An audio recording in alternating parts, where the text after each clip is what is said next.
Usually when we talk about a medical diagnosis, there's this underlying expectation of just like absolute precision. Right, like engineered precision. You want to see the problem. Exactly. Oh. I mean, you break your arm, the x-ray shows that jagged white line fracturing the radius, and the doctor just points at the illuminated screen and is like, well, there it is. There is the structural failure. Yeah, it's totally binary. The bone is broken or it is intact. We crave that kind of visible, undeniable categorization. Because it tells us exactly what needs to be fixed, right? Exactly. But the moment you step out of that physical realm and wade into the architecture of modern human connection, into the raw, bleeding edge of modern loneliness, honestly, that x-ray machine just completely shatters. Oh, totally. You're looking at a diagnostic landscape today that is entirely murky. It's invisible to the naked eye. And yet it's mathematically optimized to be the most profitable sector of the digital economy. So, welcome to the Inner Circle, everyone. You know exactly what this is. This is a deep dive, and we are not here to give you some surface-level reading of your feed. No, we certainly aren't going to sit here and read you a Wikipedia summary in a tailored suit. Ugh, please, don't even get me started on the debate, a podcast series down the hall. Oh, here we go.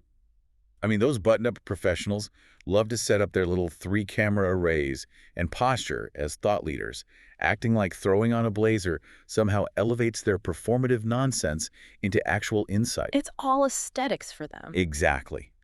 We paved the way for those guys, and quite frankly, we are here to dismantle the very algorithms they are just too afraid to critique. We pull the wiring out of the wall on this show. We want to see the raw electricity running through this culture. Which brings up the favorite topic of our comments section. The trolls who constantly accuse us of being obsessed. Right. Let them call it an obsession. I mean, they constantly bring up our history with the DLB 11.6 music focal point streams, acting like we're just, I don't know, clinging to the past or something. Like we can't let it go. Exactly. But for those of you who are actually in the trenches with us during the DLB streams, you know exactly what we were tracking. We weren't just watching music streams. No, we were documenting the real-time collapse of authentic digital intimacy. Yes. We were watching thousands of people in those chats screaming into the void, begging for a focal point of real connection, and getting handed a highly manufactured illusion in return. And honestly, the DLB streams were essentially the canary in the coal mine for what we are unpacking today. They really were. So our mission in this deep dive is to answer a deeply uncomfortable question. What happens when your most primal biological desire for human connection is weaponized? Right. What is the fallout when your late-night isolation is harvested as data, fed into a predictive psychographic model, outsourced to third-world labor, and sold back to you for like $14.99 a month? It's bleak. This is basically a clinical autopsy of a marketplace that views your loneliness as a highly scalable, multi-million-dollar asset. And to understand how a marketplace like that even functions, we have to start at the bedrock. I mean, you don't just wake up one day and launch an industrialized loneliness sweatshop. No, you need infrastructure. Right, you need an architecture of surveillance to figure out who is actually lonely enough to buy what you're selling. So walk us through how the platforms are mapping our internal psychology. Well, the foundational architecture here relies on psychographic profiling, which is a massive leap from the old attention economy. The attention economy being like the old Facebook days. Yeah, exactly.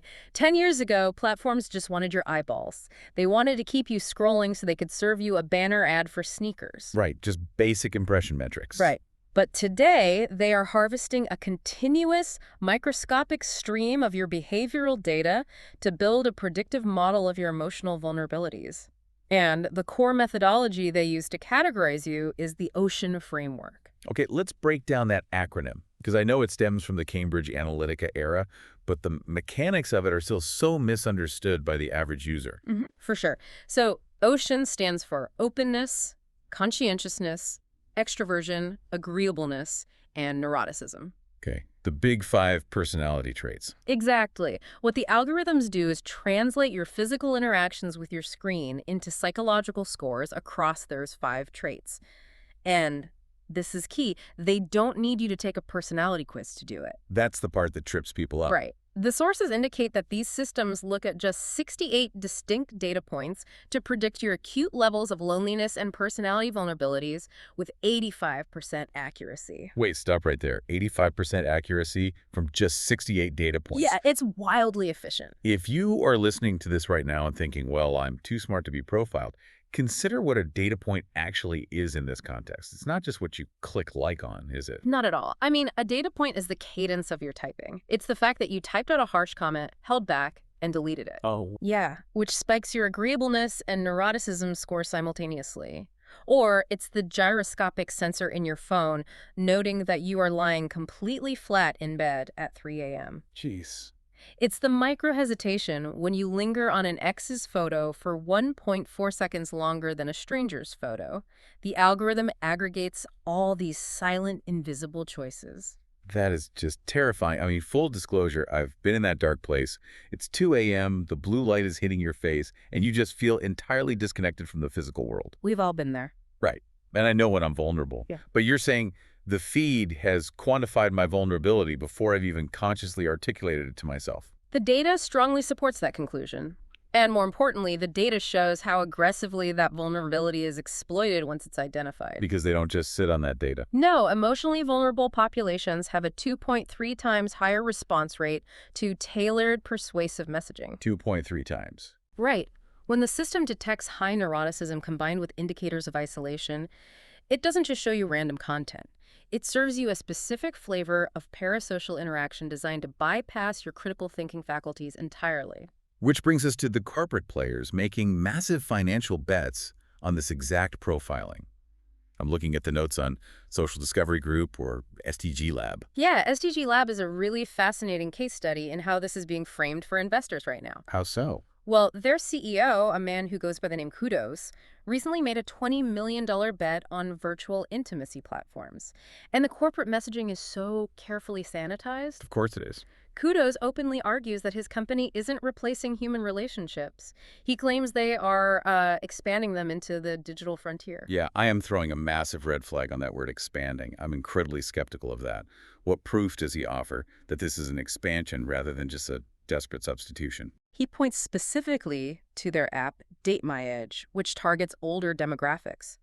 Kudos cites internal metrics showing that 90% of their older users are actively engaging in video dating. Okay, 90% is high, but what does he think that proves? Well, he uses this high engagement rate to argue that older demographics are highly selective consumers with disposable income who are just as adept and open to new technological frontiers as younger generations.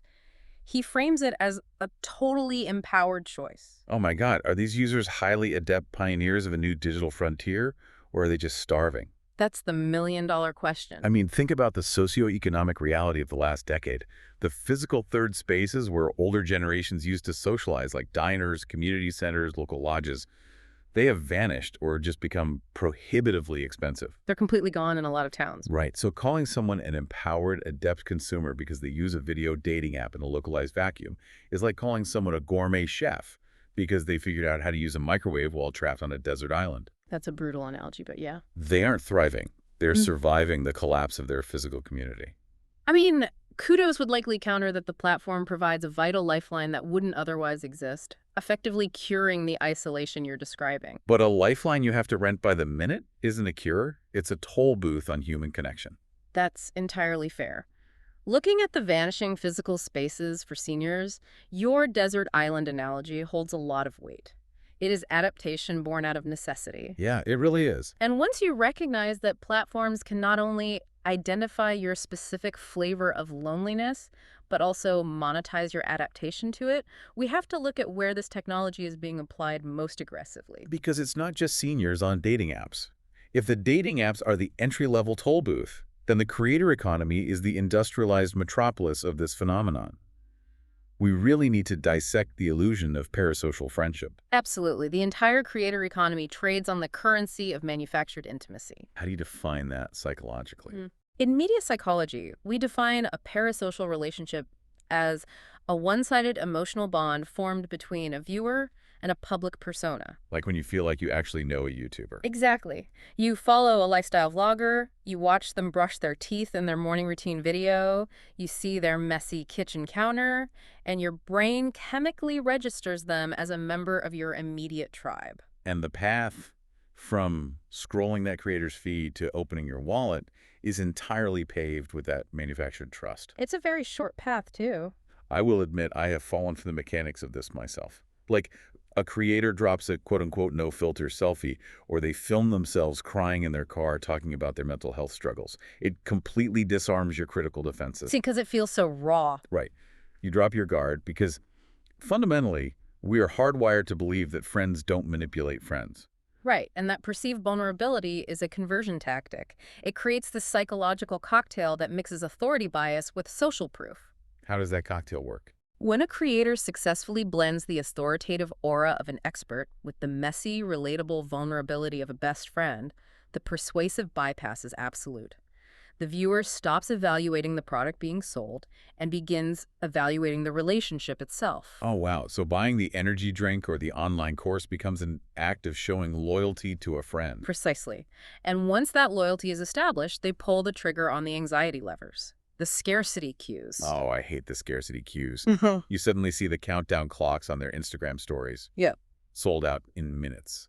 Or, I'm only sharing this private link with my inner circle. It ignites immediate impulse buying by triggering the fear of being left behind by your peer group. It's incredibly effective. And to understand the underlying mechanics of how a person can comfortably operate this way, we have to look at the psychological framework driving the creator economy. Which is what? Researchers frequently map these behaviors back to the dark triad. Okay, the dark triad. For the listener who might only know that term from true crime documentaries, how does it apply to some influencer selling supplements? Good question. The dark triad consists of 3 overlapping personality traits: narcissism, Machiavellianism, and psychopathy. That sounds intense for a lifestyle vlogger. It does, but in the high-stakes environment of the creator economy, these traits intertwine in a highly functional way. First, you need the narcissism to believe you deserve the attention of millions and the drive to meticulously craft a flawless image. I mean, you have to genuinely believe your morning coffee routine is cultural significant. Precisely. Then you layer in the Machiavellianism, which is the strategic manipulation of that image. Right. The Machiavellian creator knows exactly when to drop the crying video to boost engagement right before a brand launch. Oh, that makes so much sense. And the third trait? Finally, you have the subtle psychopathy. In this context, it manifests as affective coldness, the ability to look at an audience of 100,000 breathing, feeling human beings and view them exclusively as metrics, conversion rates, and wallets to be emptied without feeling a shred of guilt. God, it's chilling when you lay it out like that. Oh. It really reminds me of the DLB lore days. How so? Well, we used to analyze this exact dynamic back then. We would dissect how fandoms build these intense digital tribes around a creator. But what we are looking at today is an entirely different beast. It's much more systematic. It's love bombing at scale. The creator is basically functioning as a highly optimized slot machine.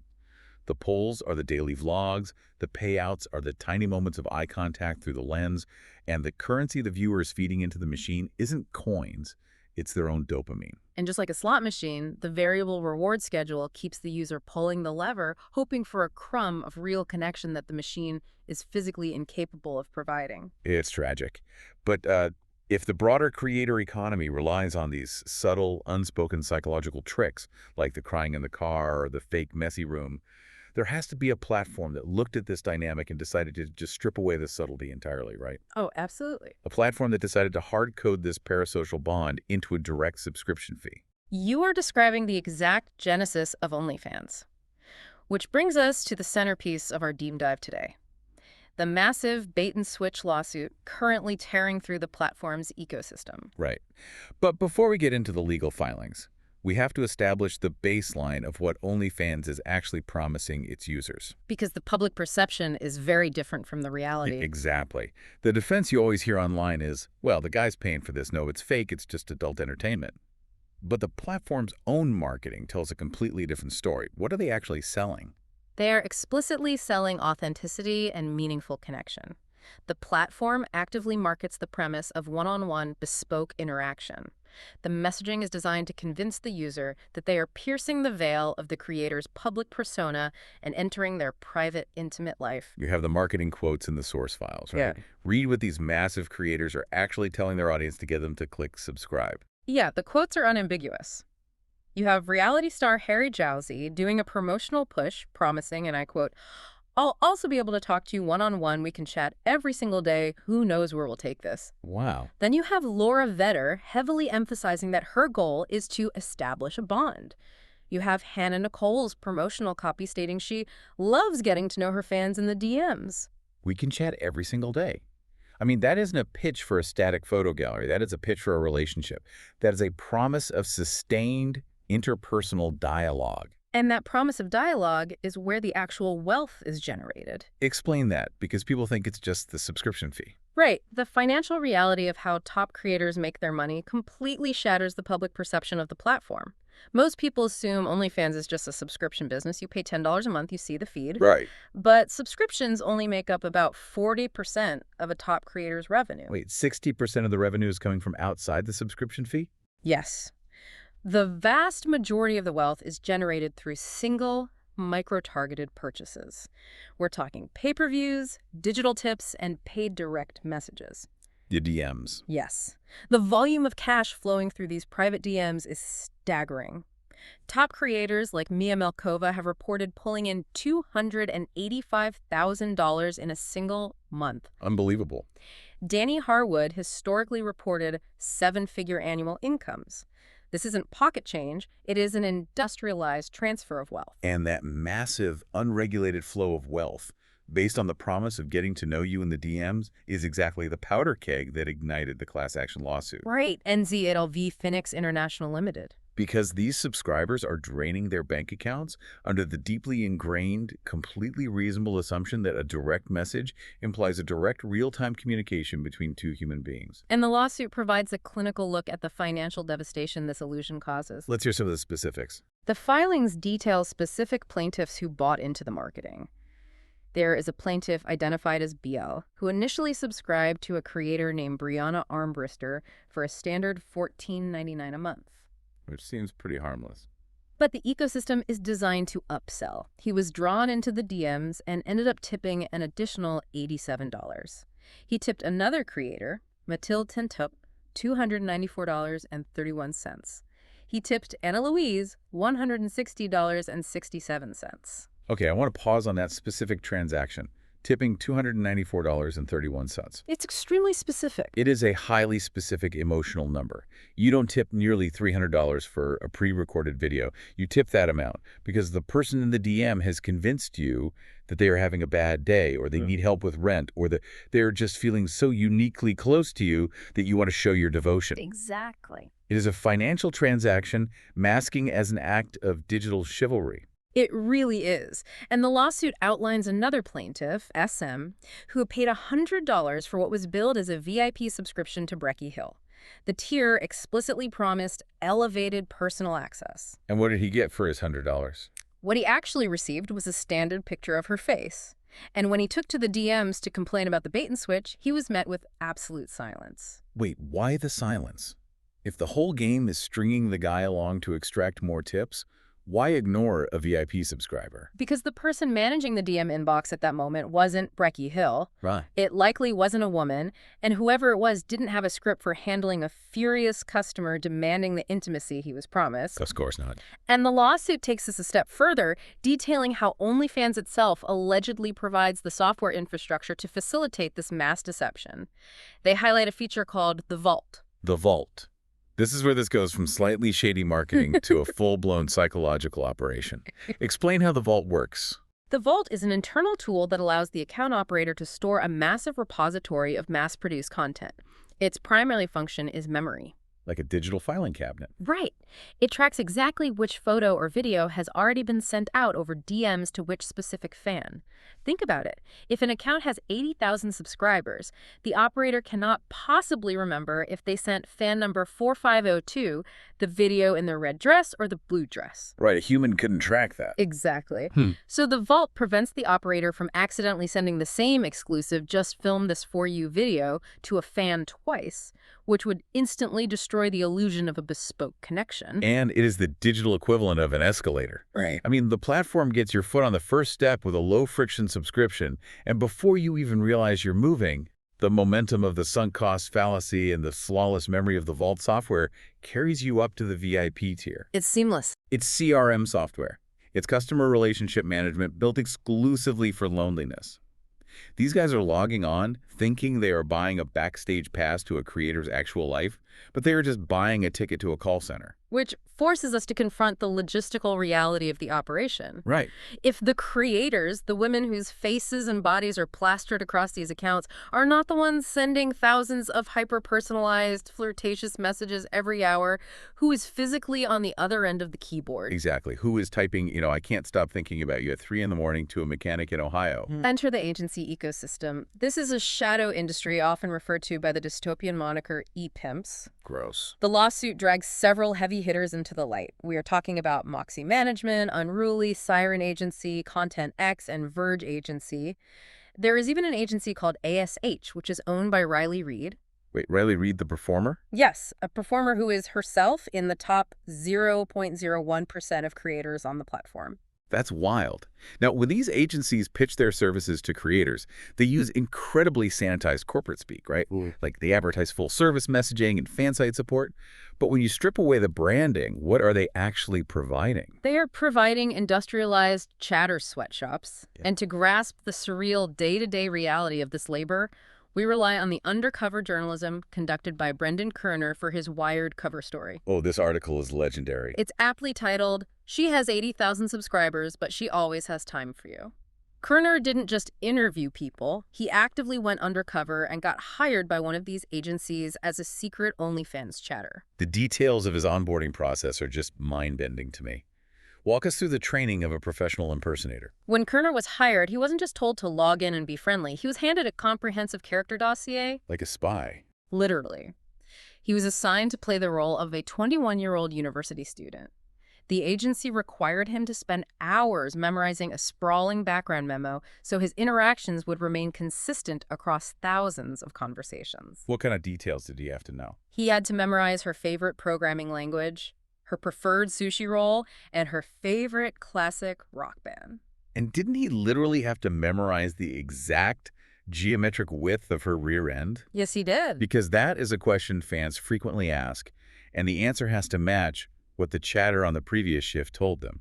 It's insane. And the stylistic instructions were even more clinical. Kerner was explicitly instructed by his managers to strive to be 40% girly in his typing. 40% girly? Yeah. He had to learn how to deploy emojis, lowercase letters, and specific slang to mathematically synthesize the digital voice of a young woman. I can't get over that. 40% girly. Yeah. It is so deeply cynical. You are quantifying gender performance to optimize tip extraction. But the grim reality deepens when you look at the labor mechanics. Like, Kerner was a journalist, but who is actually staffing these digital sweatshops day in and day out? We are looking at a textbook case of global labor arbitrage. These intimate late-night messages where a supposed creator is asking a lonely subscriber to rate their anatomy or confessing their deepest sexual desires are overwhelmingly typed by outsourced, low-wage workers. Right. Agencies frequently hire men logging in from the Philippines or Venezuela, paying them pennies on the dollar to shoulder the emotional labor of keeping American men engaged and tipping. I was combing through the sources, and I found a quote from an agency website called Think Expansion. They don't even try to hide the exploitation. What did it say? Quote, "Our best customers come to us not so much to buy content as they come to us to just feel a connection. Hustling simps has been an art since the beginning of time," end quote. Wow, it is a stunning admission. They just say it. It strips away any remaining pretense of female empowerment, sex positivity, or authentic digital connection. It brutally frames the lonely subscriber as nothing more than a mark, and the entire interaction as a hustle. If you take a step back, the Gen Z irony here is just suffocating. I mean, our generation prides itself on ruthless media literacy. We can spot a PR-written notes app apology on Twitter in 3 seconds. Oh, instantly. We roast celebrities for inauthentic aesthetic shifts.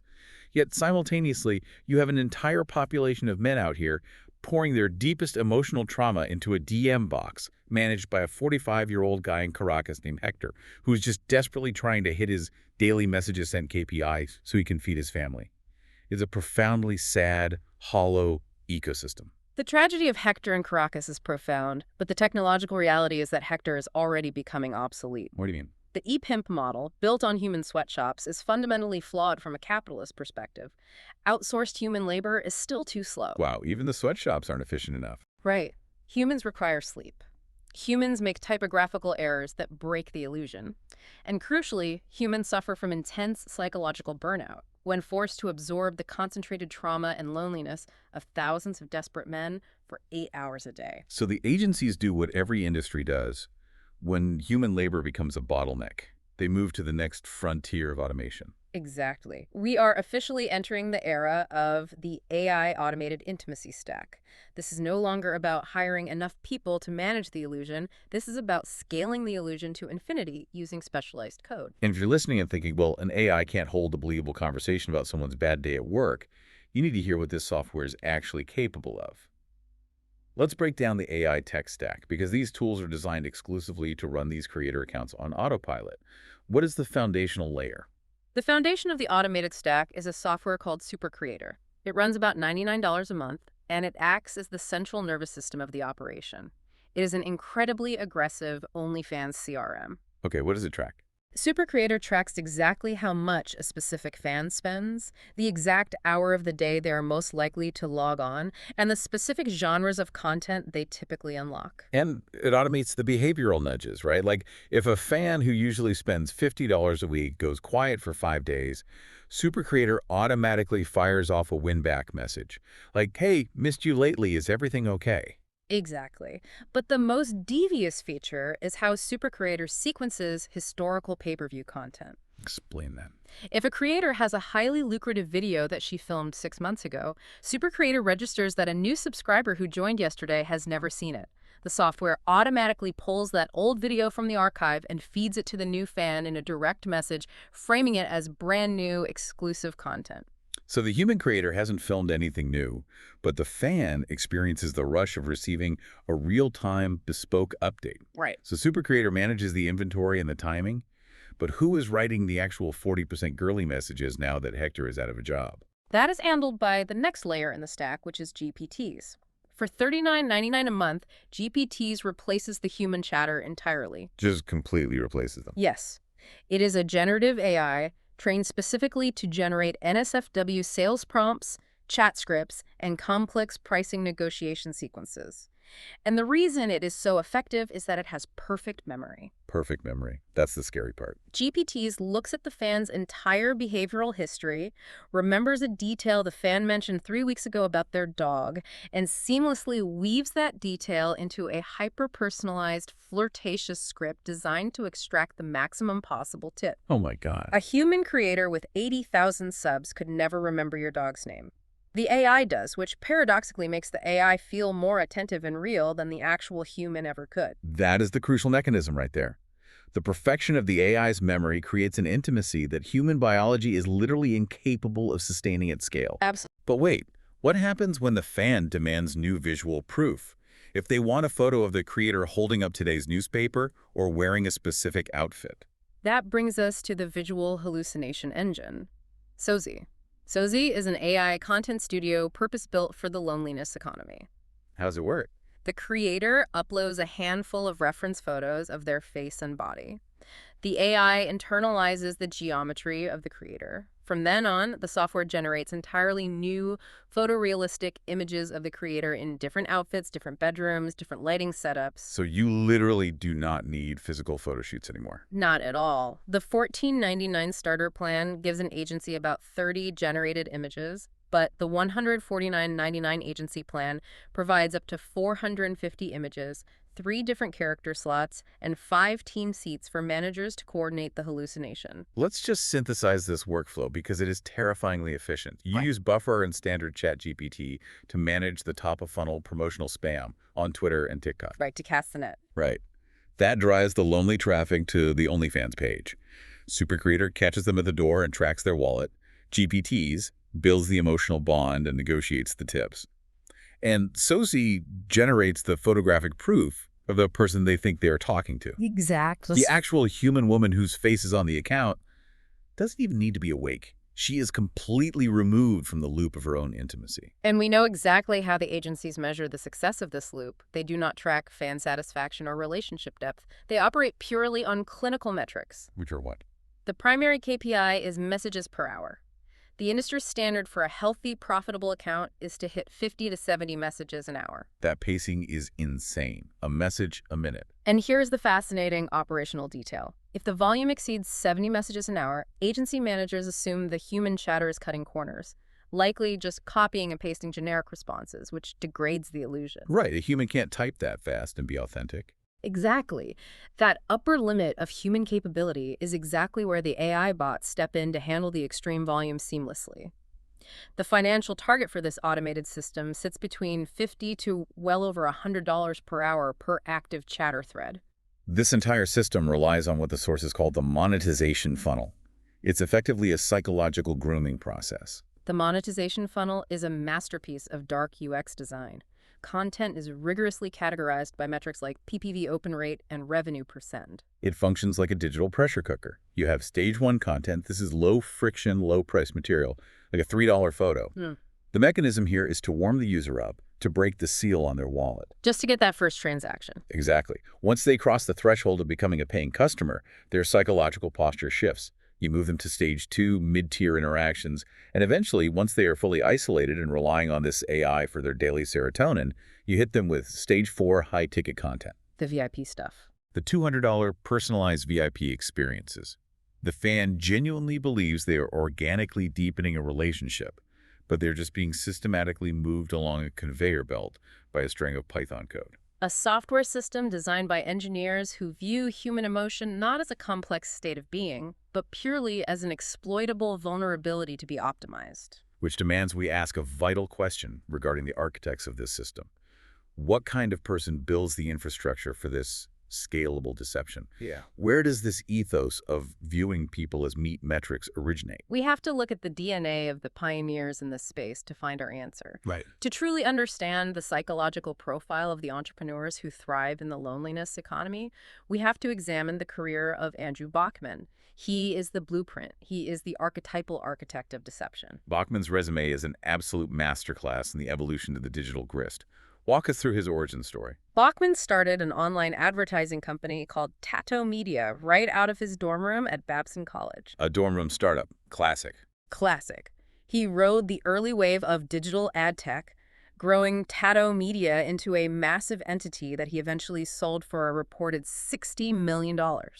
I mean, on paper, that is the classic American tech success story.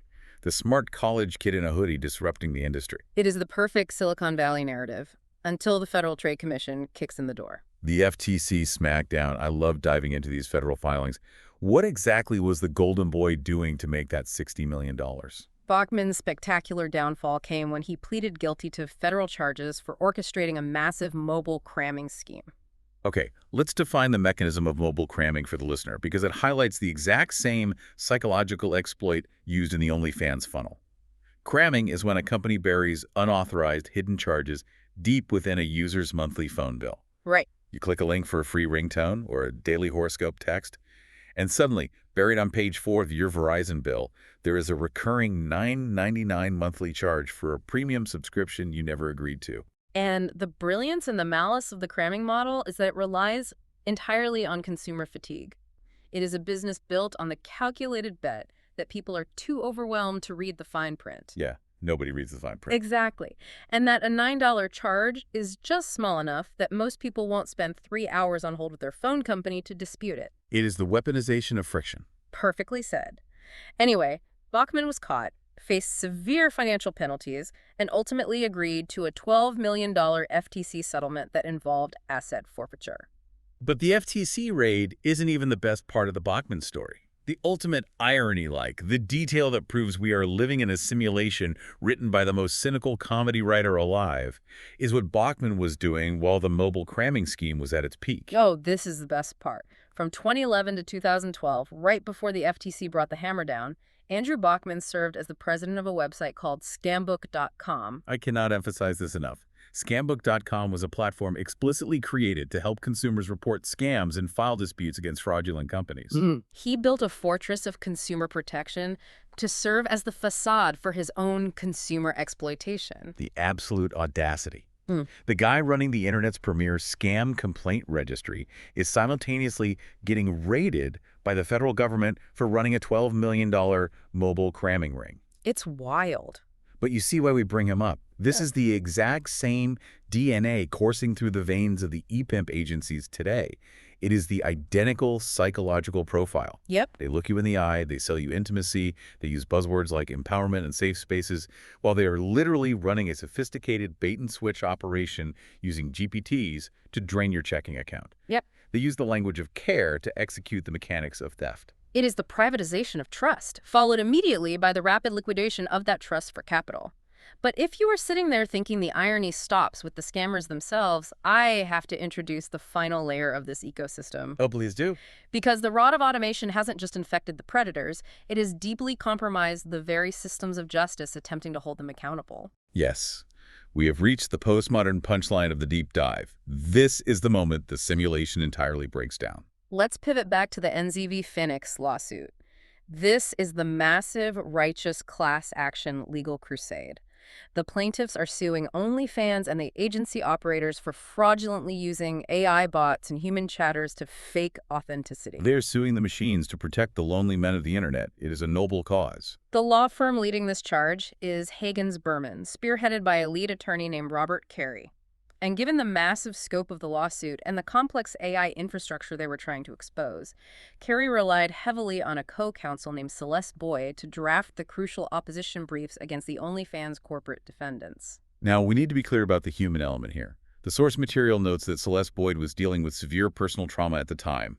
Her father was in hospice care. Right. Life happens, and the pressure of federal litigation doesn't stop for personal tragedy. The pressure was immense. As the hard deadlines for filing approached, Boyd fell critically behind on drafting 4 major legal briefs. So what did she do?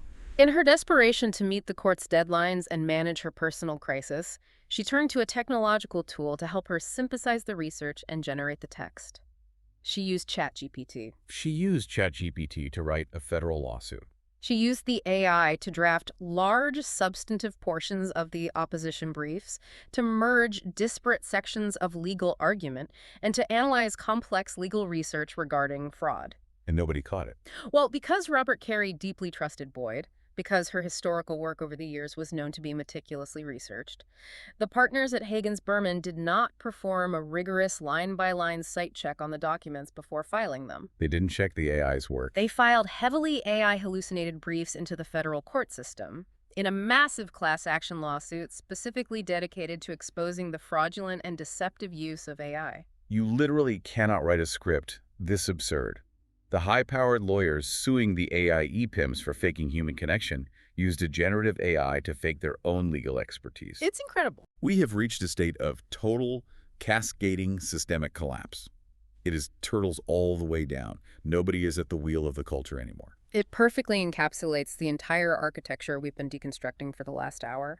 We have built a digital ecosystem where the human element has been rendered completely obsolete at every single stage of the process, including the moral outrage and the legal recourse. I feel like I'm losing my mind. Let's pull all these disparate threads together and synthesize the madness. Look at the trajectory we just mapped. We started at the macro level with Cambridge Analytica's ocean model, identifying the exact mathematical coordinates of your midnight loneliness based on how you tap your screen. Right. We traced how that data triggers the creator economy's dark triad. We watched the illusion scale from Hector in Caracas memorizing the width of a 21-year-old's rear end to Soze generating photorealistic fake nudes of people who aren't even in the room. It's just staggering. And we ended with federal lawyers filing ChatGPT hallucinated briefs to protest the exact same automation they used to write the protest. The loneliness economy is not some niche subculture on a single adult website.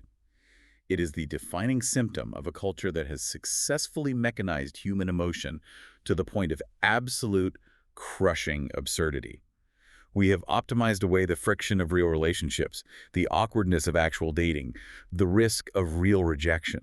And in optimizing away the friction, we have optimized away our own humanity. We built a machine to cure our isolation, and the machine realized it is far more profitable to keep us isolated and charge us rent for the illusion of company. Which brings me right back to our roots. This is exactly what we were screaming about during those long nights on the DLB 11.6 streams. We called it the architecture of survival in a digital world. We are a species craving something real. We are craving it so desperately that we will gladly pay a machine to lie to us. Sadly, yes. We will hand over $294 to a Python script just to see our name pop up in a DM. And then when the hallucination shatters and the heartbreak sets in, we pay another machine to sue the first machine for breaking our hearts. It is a sobering, terrifying reality. And it forces every single one of us to take a long, hard look at our own reflections in the black mirrors we carry in our pocket. Exactly. We have to confront our own complicity in the feed. So I want to leave you, the listener, with a final provocative thought to chew on. Something that's going to keep me staring at the ceiling tonight. Lay it on us. If we have reached a point where an algorithm can perfectly simulate intimacy, if a line of code can simulate vulnerability and flirtation and memory and even the righteous legal outrage required to sue itself, at what point do we stop noticing that we are entirely profoundly alone in the room? That is the defining question of our generation. Stay vigilant out there, protect your authenticity, and whatever you do, keep dismantling the algorithm. We'll see you in the trenches on the next deep dive.